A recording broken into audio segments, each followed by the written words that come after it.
Et bonjour à tous, Boker Tov les Koulam. Aujourd'hui, nous allons parler d'un petit peu de Parashat Vayakel. Parashat Vayakel, et on va parler aussi certainement dans un autre cours de Parashat Pekoudé. Alors les amis, allons-y sans plus attendre. Donc, nous sommes dans la Parashat de Vayakel. Et la Parashat de Vayakel, bien vous la connaissez. La Parashat de Vayakel, il s'agit de la réalisation concrète du Mishkan.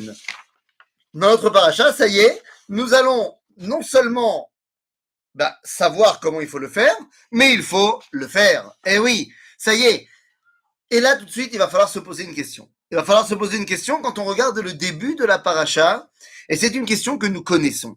Il y a marqué dans le début de la paracha, Vayakel Moshe et kol hadat bnei Israël, vayomer alehem, elle hadevarim asher tziva Hashem la'asot otam.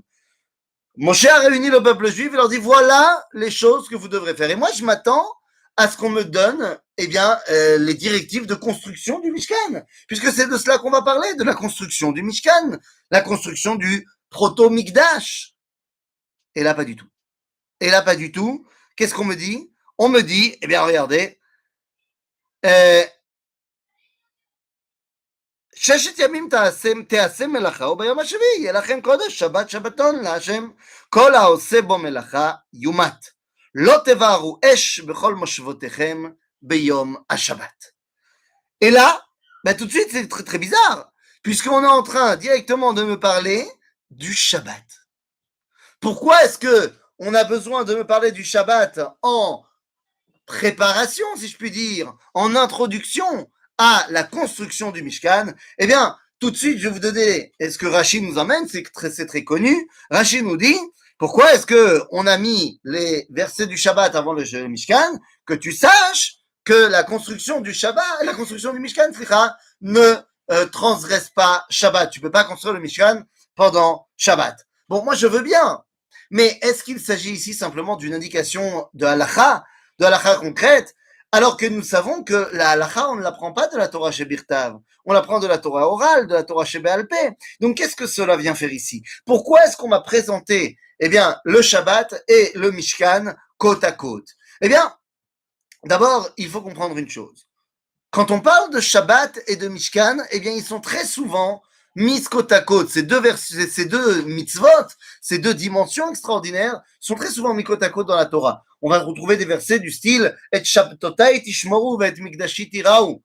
C'est-à-dire qu'on va toujours retrouver cette sémène, ce duo de mitzvot, Shabbat ve Mishkan. Et la réponse à pourquoi on a besoin de relier le Shabbat et le Mishkan, c'est que c'est la même chose.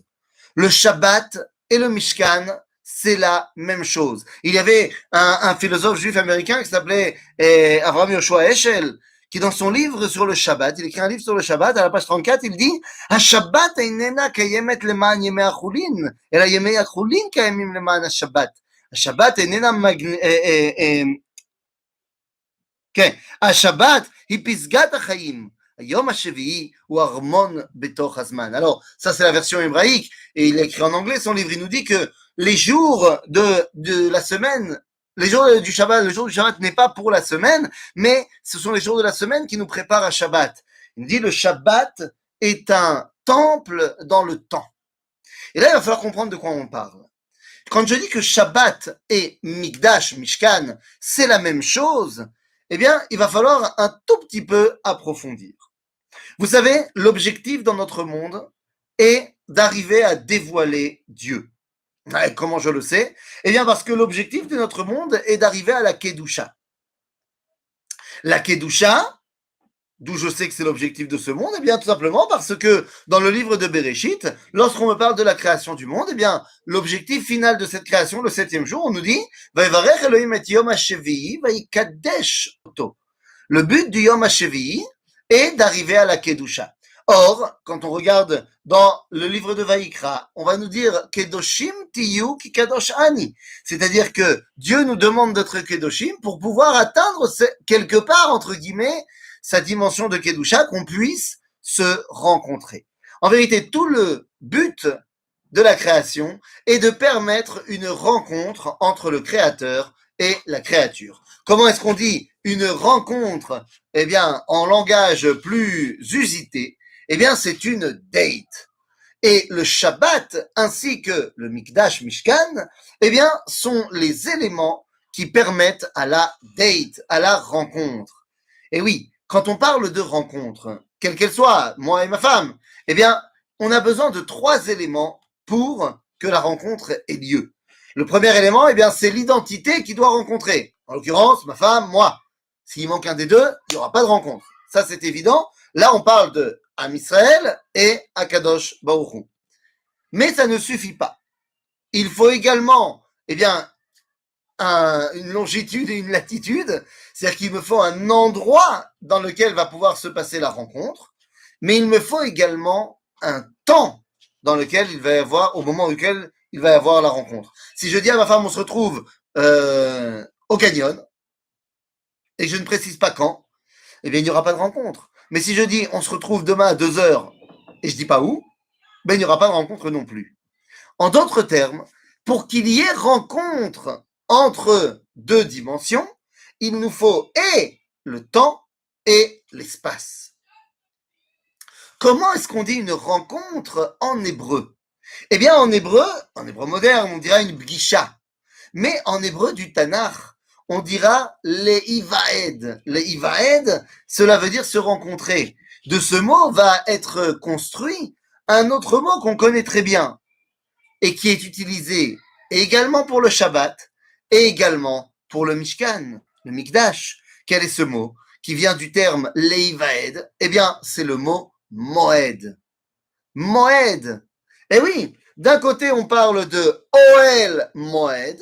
Le Mishkan s'appelle la tente de la rencontre, Oel Moed. Alors que le Shabbat, quand on lit la paracha de Hémor dans le livre de Vaïkra, et qu'on va faire la liste des Moadim, comme on pouvait avoir marqué dans le livre de Vaïkra, quand on va nous dire Ele Moadé Hashem, Asher Tikreu Otam Bemoadam, Ele Moadé Hashem, eh bien, cela veut dire qu'il s'agit ici de temps de rencontres. Et là-bas, dans la paracha donc de Hémor, eh bien, le premier des temps de rencontres, la première de la liste, eh bien, c'est Shabbat. En d'autres termes, Shabbat, en tant que prototype des Moadim, eh bien, doit être mis en parallèle avec le Mishkan Mikdash, qui lui aussi est Moed. En d'autres termes, si j'ai Shabbat ou Pessah, Shavuot, Sukkot, ce que vous voulez, les Moadim, Shabbat en tête, et que j'ai également le bon endroit, eh bien, la rencontre entre Knesset Israël et Akadosh Baruch Hu est bel et bien possible. Mais dans le même temps que je dis cela, eh bien, nous avons un grand problème aujourd'hui, car il nous manque un des éléments. C'est-à-dire que nous avons l'identité d'Israël, nous avons les temps de rencontre, Shabbat ve Moadim, Shabbat et les fêtes, mais il nous manque le Beth Amikdash. Il nous manque le Beth Amikdash. Quelque part, notre rencontre est branlante. Alors oui, certes, celui qui habite en Eretz Israël, il peut un petit peu recevoir cette Kedushat Eretz Israël qui nous approche de Shabbat, nous approche de Mikdash. Aval, ce n'est pas encore au top. Et vous allez me dire, mais non, mais en hébreu, une fête, ça se dit Chag. Effectivement, dans la Torah, une fête, ça se dit Chag, qui vient du mot Chuga, qui veut dire un cercle, un cycle. Car la fête revient de manière cyclique, de la même façon que le sidour qu'on utilise durant les fêtes s'appelle un marzor, parce que c'est une fête qui revient. Très bien. Mais, eh bien, la fête s'appelle Chag. La rencontre s'appelle Moed. Donc, même en Israël, où on peut s'approcher plus d'une rencontre, eh bien, on va dire que la rencontre est quand même derrière un rideau. On n'a pas véritablement la rencontre tant qu'on n'a pas le Beth Amikdash et tant qu'on n'a pas, eh bien, cette Kedusha des Moadim du temps. Donc, on a besoin d'avoir les deux qui vont de pair. Vous aurez compris que Shabbat et Mikdash et Mishkan, eh bien, vont ensemble. Mais allons un petit peu plus loin. Shabbat, Mikdash, c'est la même chose. On a dit même combat, rencontre Moed. Mais je voudrais pousser l'exégèse encore plus loin. Et oui, car on nous dit que les 39 travaux pour construire le Mishkan sont les 39 travaux interdits pendant Shabbat.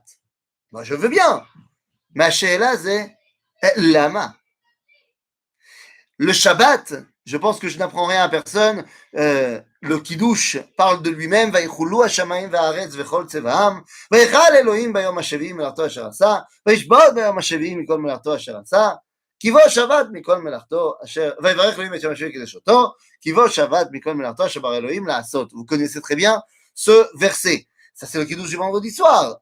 Mais dans le kiddush du Shabbat matin, eh bien, on connaît aussi le fait que le Shabbat est considéré non seulement comme étant, eh bien, la concrétisation de la création, mais c'est également pour nous. Ça, c'était le Shabbat de Bereshit. Mais pour nous, il s'agit de Oti, Beni ou Ben Beni Israël. Oti leolam, ki sheshet yamim asa Hashem. En d'autres termes, le Shabbat, c'est tout simplement en souvenir de la création du monde. Je ne pense que je ne vous apprends rien. Zikaron lemaase bereshit. Zikaron lemaase bereshit, en souvenir de la création du monde. Donc Shabbat, je pense que c'est assez clair qu'il s'agit d'une réminiscence de la création du monde. Et le Mishkan dans tout ça? Eh bien, le Mishkan, en fait, les choses sont encore plus limpides peut-être. Vous savez bien comme moi que le projet de la création, l'idéal de la création, ce qu'on appelle Nézer Abriya, le top du top, eh bien, vous aurez bien compris que le top du top, c'est qui? Hey, c'est moi. Enfin, c'est toi. Enfin, c'est l'être humain. Ah, Adam, c'est lui qui est l'idéal de la création. Eh bien, dans la mesure où Shabbat vient nous rappeler la création du monde, eh bien, le Mikdash vient remettre en valeur cette dimension de l'homme qui est, eh bien, l'idéal de la création. Le Mikdash, le Mishkan, fonctionne comme un être humain, vous aurez remarqué. On l'a expliqué dans les parachutes de Troumat et Tzavé. Le Mikdash fonctionne comme le corps humain. Il y a le cerveau, c'est le Kodesh HaKodashim, Aaron Abrit. Il y a également, ensuite on sort du cerveau, on descend, il y a les yeux, c'est la menorah. Ensuite, au milieu, il y a le nez, il y a le Mizbeach HaKetoret où on va mettre l'encens. Ensuite, on descend, il y a la bouche. Et la bouche, c'est le Shulchan Lechem HaPanim.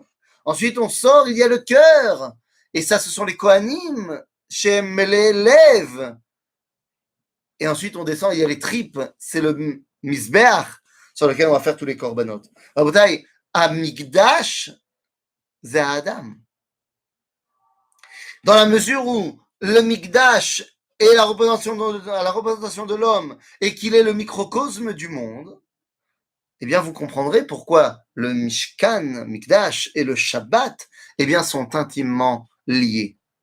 Mais si on voulait aller encore plus loin pour bien pousser la compréhension, nous avons dit que le Shabbat et le Mikdash sont au davar. Et on a expliqué pourquoi. Et que donc les travaux interdits pendant Shabbat sont les travaux interdits pendant, eh bien, la construction du Mishkan. Il y a 39 travaux. Il y a 39 travaux et il va falloir les faire correspondre, évidemment, eh bien, aux 39 constructions du Mishkan. Rabotai, le Mikdash, on a dit, c'est, en petit, le monde. Shabbat, c'est en souvenir de la création du monde. Comment Dieu a-t-il créé le monde? Eh bien, Dieu a créé le monde par la parole.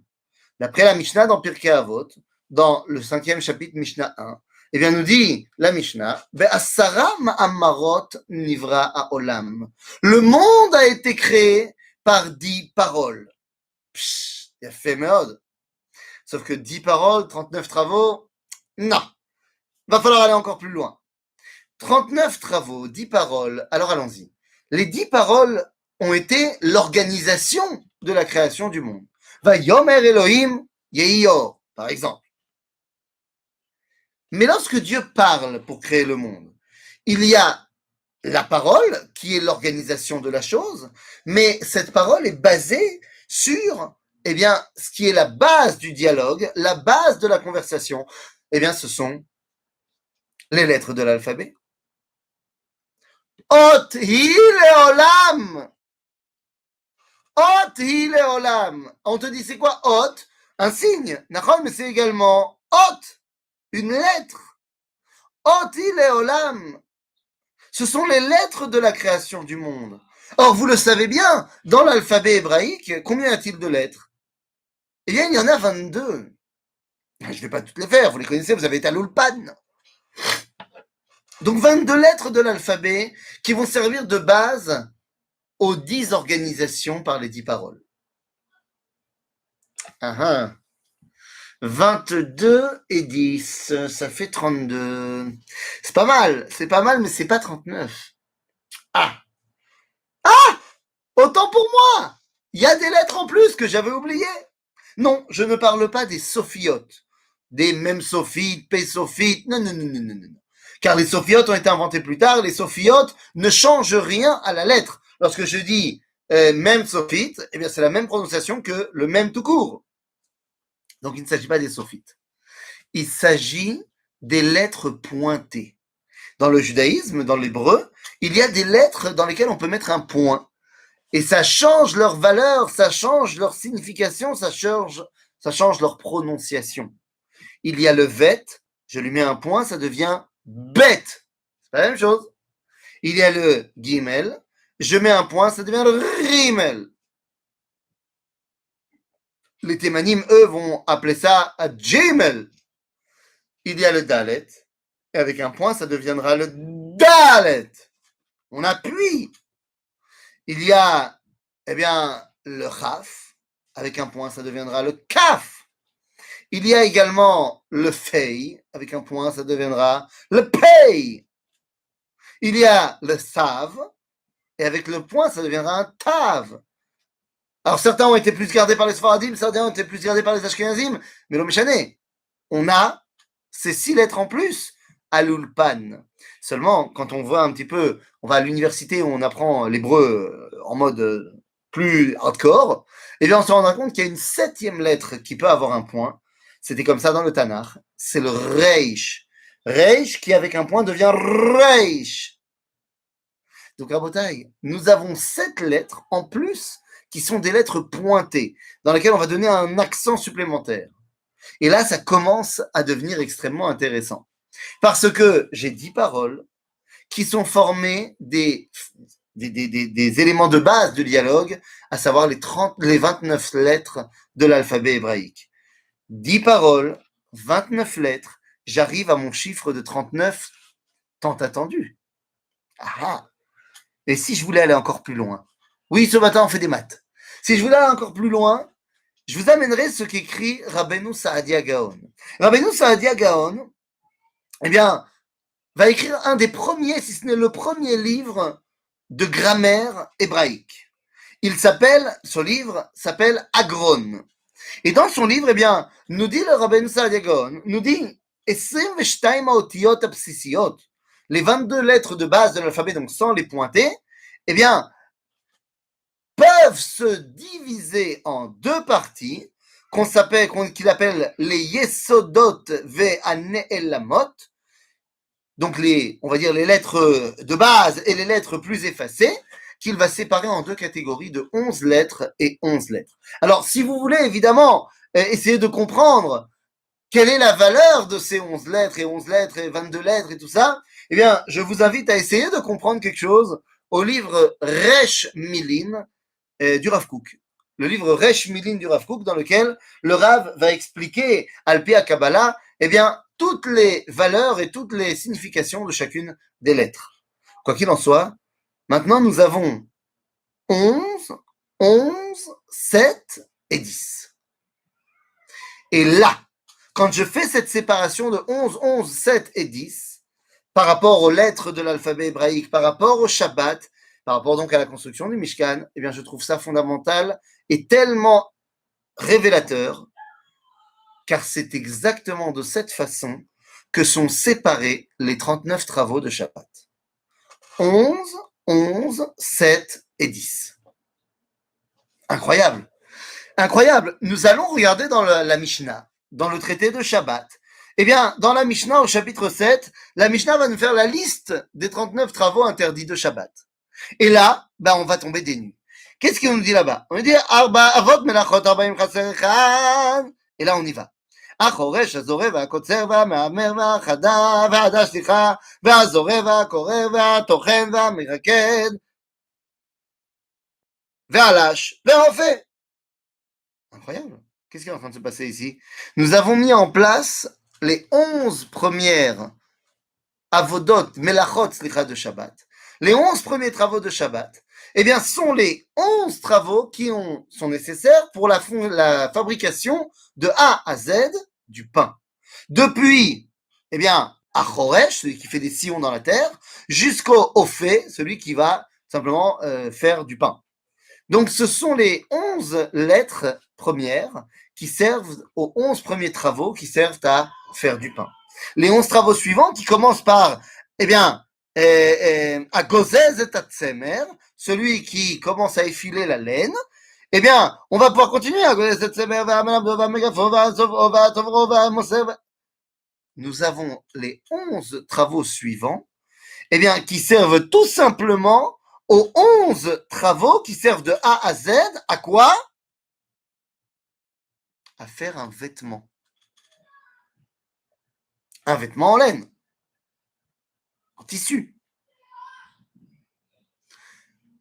Faire du pain et faire un vêtement. Et les amis, faire du pain et faire un vêtement, ce sont les bases de l'existence humaine. Ce sont les bases du kiyum. C'est ce que dit Yaakov Avinu. Lorsqu'il part en exil et que Dieu lui promet de le protéger, alors Yaakov va nous dire וידר יעקב נדר לאמור אם יש אלוהים עמדי ושמרני בדרך הזה אשר אנוכי הולך ונתן לי לחם לאכול ובגד ללבוש. לחם לאכול, בגד ללבוש. Ce sont les deux éléments de base pour la survie de l'homme. Très bien, mais sauf que s'il n'a que lechem ve beged, il survit, mais il ne peut pas avancer. Il ne peut pas évoluer dans ce monde parce qu'il y a des cailloux par terre, ça lui fait mal aux pieds. Il a donc besoin, pour pouvoir avancer, il a besoin d'un vêtement pointé.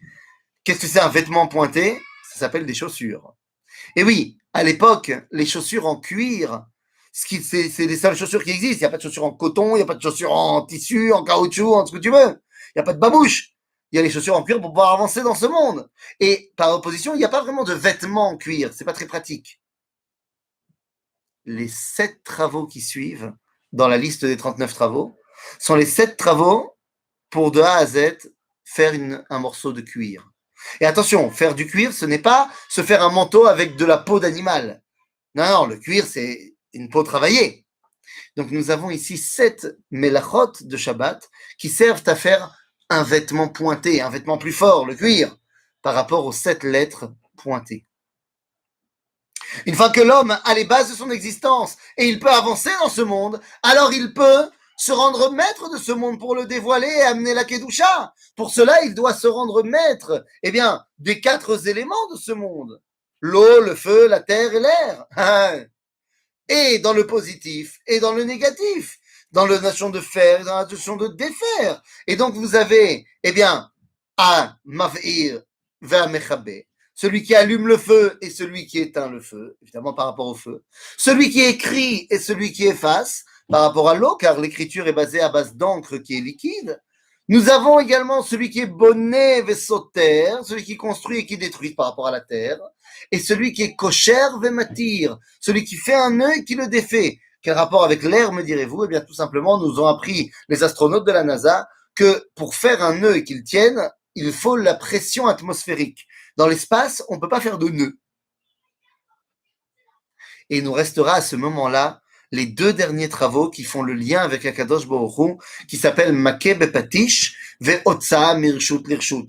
Makeh Bepatish, c'est tout simplement la notion de création, que avant, c'était pas un objet, maintenant, pouf, c'est le dernier coup, et pouf, ça devient un objet.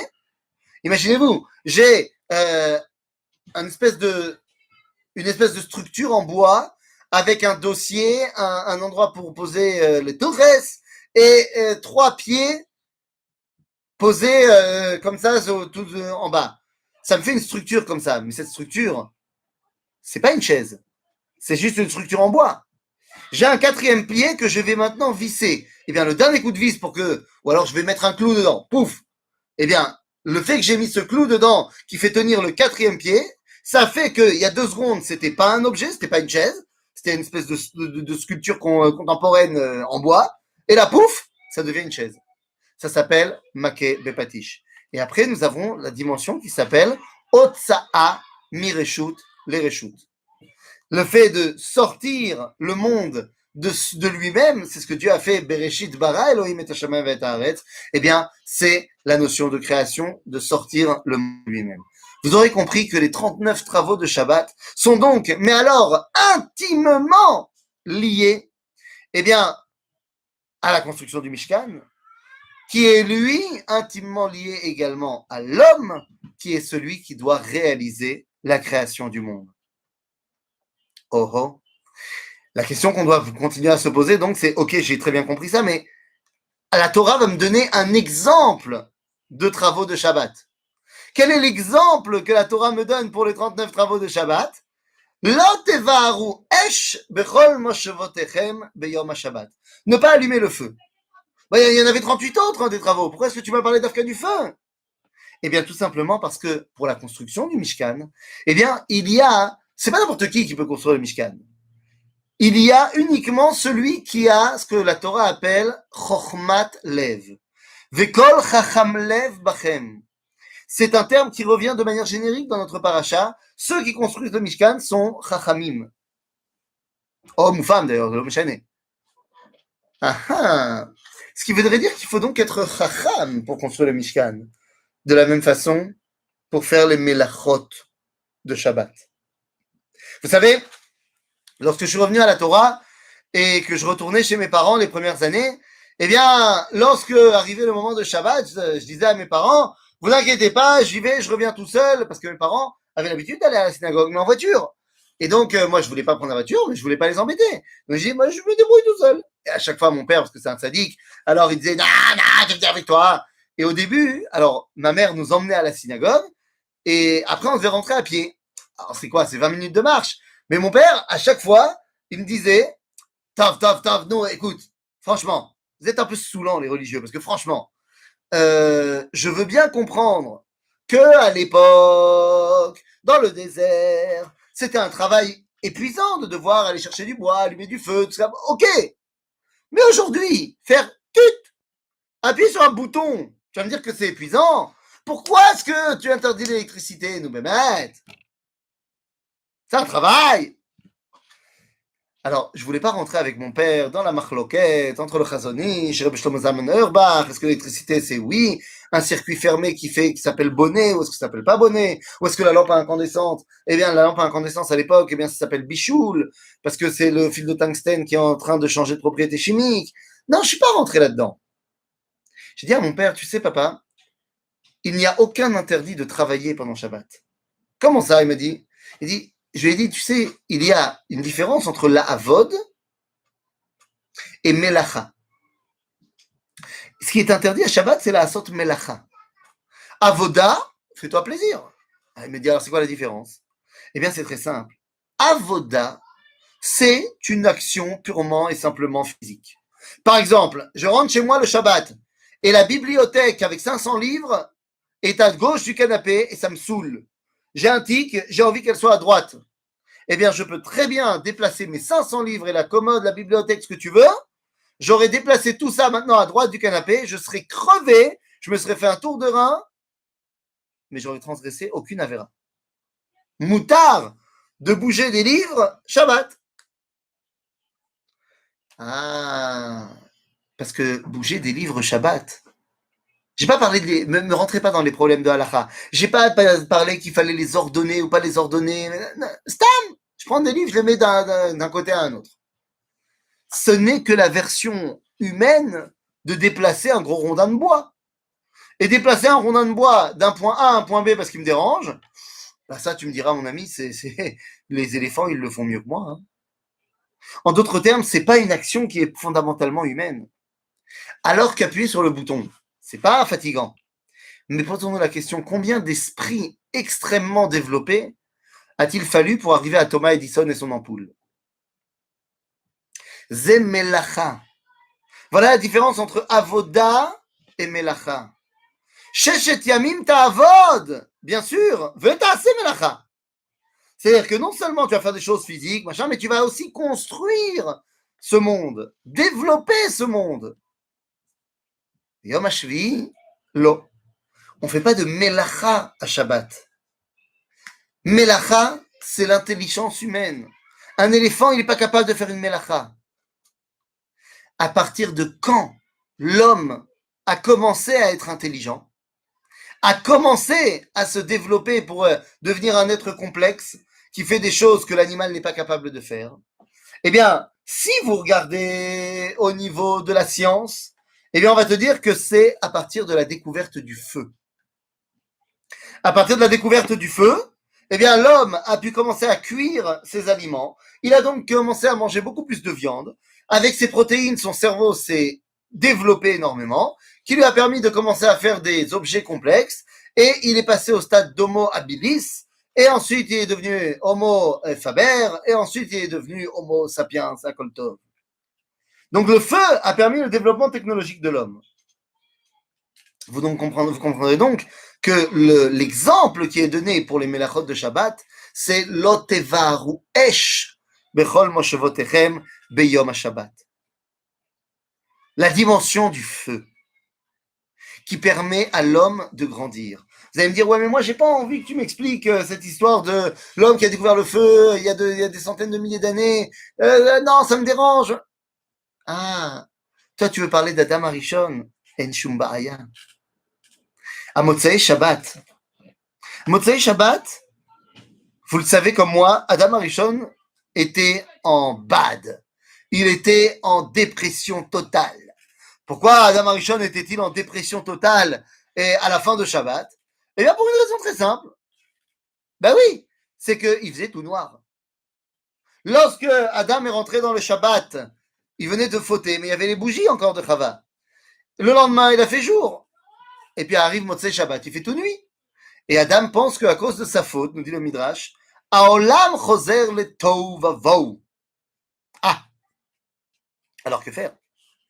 Eh bien, à ce moment-là, Akadosh Baruch Hu va lui donner quelque chose. Vous savez, dans le mythe de Prométhée, dans la culture grecque, eh bien, les dieux sont en compétition avec les hommes. Il n'y a pas une véritable osmose entre les deux, si bien que Prométhée, eh bien, est obligé d'aller voler le feu aux dieux, pour le donner aux hommes. Zeus va en être informé et donc il va être extrêmement énervé contre Prométhée, il va l'attraper, va l'enchaîner sur une des montagnes du Caucase et à ce moment-là, un aigle viendra et lui mangera le foie chaque jour et chaque nuit, le foie repousse et le lendemain, eh bien, Prométhée se refait manger le foie. Tragédie grecque. Si un jour d'ailleurs vous allez vous balader sur les montagnes du Caucase, eh bien, si jamais vous voyez un homme barbu avec le foie dévoré, eh bien, direz bonjour à Prométhée. Quoi qu'il en soit, dans la Torah, le Midrash nous dit autre chose. Que lorsque Adam a été extrêmement triste, eh bien, Akadosh Baruch Hu est venu le voir et lui a dit, regarde, tu vois ces deux pierres là par terre? Prends-les et frotte-les ensemble. Tu verras, tu vas kiffer. Après, Adam a pris les pierres, les silex, il a frotté et est sorti de l'eau. De l'eau, n'importe quoi, et est sorti du feu. Mais attendez, si Dieu voulait donner le feu à l'homme, pourquoi il lui a pas donné une torche allumée? Parce que Dieu veut donner le feu à l'homme. De là, on voit qu'il n'y a pas de compétition entre le Dieu et l'homme dans le judaïsme. Mais au-delà de cela, il ne veut pas lui donner simplement une torche. Il veut que l'homme participe à la création du monde. Rabotai, Shabbat, Mikdash, vous avez compris maintenant pourquoi est-ce qu'ils étaient complètement parallèles. Et ce sont les deux dimensions que le peuple juif a besoin pour pouvoir rencontrer Dieu. Mais attention, cette dimension de Mikdash et de Shabbat, de Am Israël qui peut rencontrer Akadosh Baruch Hu, eh bien cette dimension-là ne peut être atteinte que lorsque l'homme y remplit son rôle, que lorsque l'homme y construit le monde. Car comme on l'a dit, Dieu a donné des silex à Adam, il veut qu'il participe. Comme on l'a dit ultérieurement également, eh bien précédemment, eh bien on a vu que dans le Kiddush, on a dit mikol melachto asher bara Elohim la'asot, que Dieu a arrêté de bosser pour que nous puissions faire. Nous avons donc eh bien, une réalité extrêmement complexe, car Dieu a créé le monde en 6 jours. Ah, ça devait être la guerre. Ça devait être la guerre dans les cieux. Comment est-ce qu'on crée le monde? C'était la véritable première guerre des 6 jours. Les 6 jours de création qui ont amené finalement à l'homme. Et ensuite, dans le 7e jour, puisque Vayerev Vayivoker Yom HaShishi, le 6e jour est terminé. Ah oui, car je ne vous l'ai pas dit. Chaque jour de la création est composé d'un schéma identique, à savoir projet, réalisation, observation, conclusion. C'est le schéma qui revient dans chaque jour de la création. Par exemple, dans le premier, c'est le plus simple à comprendre. Vayomer Elohim yehi or, que la lumière soit, c'est le projet. Vayehi or, c'est la réalisation, et la lumière fut. Vayar Elohim et or kitov, et Dieu a vu que la lumière était bonne, c'est l'observation. Vayer et vayivoker yom echad, la conclusion. Eh bien, dans chacun des différents jours de la création, il y a ce même schéma. Et on arrive à la fin du 6e jour, il y a marqué Vayer et vayivoker yom hashishi. Zéou. Et à ce moment-là commence, eh bien, tout simplement le 7e jour. Et Ephémère commence le 7e jour. Et on nous dit, Vayichulu hashamayim va'aretz v'chol tzevaim, vous connaissez le verset par cœur. Vayichal Elohim bayom hashavim, l'arto asher asa, vayishbot bayom hashavim, comme l'arto asher asa. ויברך אלוהים את יום השביעי ויקדש אותו, כי בו שבת מכל מלאכתו אשר ברא אלוהים לעשות. Et il manque ce dernier verset, וירא ויבוקר יום השביעי. Il n'est pas marqué. Eh bien, qu'est-ce que ça veut dire qu'il n'est pas marqué? Ça veut dire tout simplement que d'après la Torah, le 7e jour n'est pas terminé. Les amis, cela fait très exactement 5781 ans que nous sommes dans le 7e jour. Waouh! Mais ce 7e jour où Dieu a arrêté de bosser, eh bien, c'est le moment, c'est l'endroit où nous, on peut bosser. Et combien de temps avons-nous pour, eh bien, réaliser le projet du 7e jour? Bereshit bara Elohim et hashamayim ve'et haaretz. Nous dit le Talmud, Al tikra Bereshit ela barashet. Al tikra Bereshit ela barashet. Ne lis pas Bereshit, mais lis pour 6000 ans le monde a été créé. En d'autres termes, la fourchette dans laquelle l'homme, eh bien, doit construire ce monde, à faire le 7e jour, eh bien, c'est 6000 ans. Il dira le livre de Tehilim, qui elef shanim beinecha keyom etmol ki ya'avor. En d'autres termes, nos 6000 ans sont à mettre en relation directement avec les 6 jours de la création. Et une fois qu'on a compris cela, eh bien, on peut comprendre cet enseignement extraordinaire du Sefer HaZohar repris par le Gaon de Vilna. Rabotai, 6000 ans nous permettent au final d'arriver à conclure le 7e jour pour pouvoir rentrer, pénétrer dans le 8e jour. Le 8e jour, Zeyom Shekulo Shabbat. C'est ce qu'on dit dans tous les piyutim, des chansons qu'on chante pour Shabbat. Le 8e jour, c'est Zeyom Shumein Olam Haba. Yafemod, c'est l'objectif à atteindre. Aval. Si c'est l'objectif à atteindre ici, eh bien, ce n'est malheureusement pas encore le cas. Sauf au Beth Amikdash, au Mishkan. Car lorsqu'on parle de la construction, de la réalisation du Mishkan, on nous dit Vayi bayom hashemini kara Moshe le'Aaron ulevanav leziknei Israël. L'inauguration du Mishkan s'appelle Yom Hashemini. En d'autres termes, Rabotai, Hamikdash, c'est Yom HaShabbat, dans l'espace. HaShabbat, c'est Yom HaShabbat, dans le temps. Les deux s'appellent Yom Hashemini. Oui, chaque semaine, on essaye de s'attacher un petit peu le jour du Shabbat à cette dimension de Mikdash. Mais ce n'est que très temporaire. Et après, on revient dans le Olam HaMaaseh parce qu'on n'a pas encore terminé notre 7e jour. Mais viendra donc un temps, ou alors est venu un temps, où ça y est, on termine le projet du 7e jour. Alors, officiellement, le 7e jour se termine en l'an 6000. Aval nous dit Sefer HaZohar, dans la parashat Vayakel, Yemei ha'olam mitchalekim leshisha keneged sheshet yemei ha'briya, c'est ce qu'on vient de dire. Elef hashvi'i keneged ha'shabbat. Shit alfei shenei ave alma. Et là, nous dit le Zohar, et c'est ça l'enseignement incroyable. Puisque le 7e jour est Keneged Shabbat, eh bien, on peut rentrer dans le Shabbat un peu avant le Shabbat. Vous savez, le Shabbat, ça commence quand? Ça commence, eh bien, lorsque le vendredi est terminé. Quand est-ce qu'il est terminé? Eh bien, le coucher du soleil, sortie des étoiles. Ah, coucher du soleil, sortie des étoiles. Eh bien, c'est la notion halachique qu'on appelle ben hashmashot. C'est pas très clair. Et donc, on fait rentrer Shabbat avant. On fait rentrer Shabbat avant l'heure astronomique. Ce fait de faire rentrer Shabbat avant s'appelle Tosefet Shabbat. On rajoute de la Kedusha. Éphémère. Mais est-ce qu'on peut faire rentrer Shabbat à 10h du matin le vendredi? Bien sûr que non. Donc la Tosefet Shabbat, elle a quand même une dimension à respecter. Dit le Zohar, Rabotai. De la même façon qu'on fait rentrer Shabbat un peu avant, eh bien le Shabbat du monde, il peut rentrer un petit peu avant l'an 6000. On peut ressentir Kedushat Shabbat dans le monde du 7e jour, un peu avant la fin des 6000 ans. Quand? Eh bien, nous dit le Sefer Zohar, Keminyan Erev Shabbat. Keminyan Erev Shanim Lifne Siyum Ha'elef Hashishi. Erev Shabbat, c'est 272 en Gematria. Dit le Gaon de Vilna, 272 ans avant l'an 6000, c'est le moment où Kedushat Shabbat commence à rentrer.